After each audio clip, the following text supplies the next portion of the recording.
La Bible au petit matin. Jacques chapitre 2. Mes frères, que votre foi en notre glorieux Seigneur Jésus-Christ soit exempte de toute acception de personne. Supposez, en effet, qu'il entre dans votre assemblée un homme avec un anneau d'or et un habit magnifique, et qu'il y entre aussi un pauvre misérablement vêtu.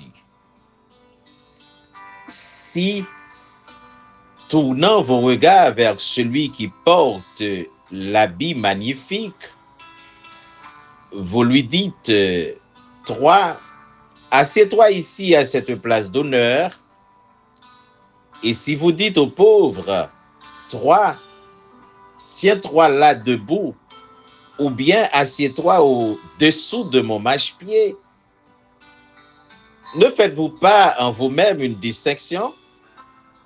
Et ne jugez-vous pas sous l'inspiration de pensées mauvaises? Écoutez, mes frères bien-aimés, Dieu n'a-t-il pas choisi les pauvres aux yeux du monde pour qu'ils soient riches en la foi et héritiers du royaume qu'il a promis à ceux qui l'aiment? Et vous, vous avilissez le pauvre? Ne sont-ce pas les riches qui vous oppriment et qui vous traînent devant les tribunaux? Ne sont-ce pas eux qui outragent le beau nom que vous portez? Si vous accomplissez la loi royale selon l'Écriture, tu aimeras ton prochain comme toi-même. Vous faites bien. Mais si vous faites exception de personne, vous commettez un péché. Vous êtes condamnés par la loi comme des transgresseurs. Car quiconque observe toute la loi, mais pêche contre un seul commandement, devient coupable de tous. En effet, celui qui a dit « Tu ne commettras point d'adultère » a dit aussi « Tu ne tueras point ». Or, si tu ne commets point d'adultère, mais que tu commettes un meurtre, tu deviens transgresseur de la loi. Parlez et agissez comme devant être jugés par une loi de liberté, car le jugement est sans miséricorde pour qui n'a pas fait miséricorde. La miséricorde triomphe du jugement. Mes frères, que sert-il à quelqu'un de dire qu'il a la foi s'il n'a pas les œuvres? La foi peut-elle le sauver? Si un frère ou une sœur sont nus et manquent de la nourriture de chaque jour, et que l'un d'entre vous leur dise « Allez en paix, chauffez-vous et vous rassasiez », et que vous ne leur donniez pas ce qui est nécessaire au corps, à quoi cela sert-il? Il en est ainsi de la foi.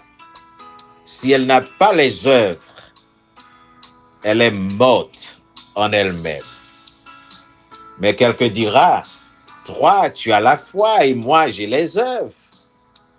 Montre-moi ta foi sans les œuvres, et moi, je te montrerai la foi par mes œuvres. Tu crois qu'il y a un seul Dieu? Tu fais bien. Les démons le croient aussi, et ils tremblent. Veux-tu savoir, ô homme vain, que la foi sans les œuvres est inutile? Abraham, notre père, ne fut-il pas justifié par les œuvres lorsqu'il offrit son fils Isaac sur l'autel? Tu vois que la foi agissait avec ses œuvres, et que par les œuvres, la foi fut rendue parfaite. Ainsi s'accomplit ce que dit l'Écriture. Abraham crut à Dieu, et cela lui fut imputé à justice, et il fut appelé ami de Dieu.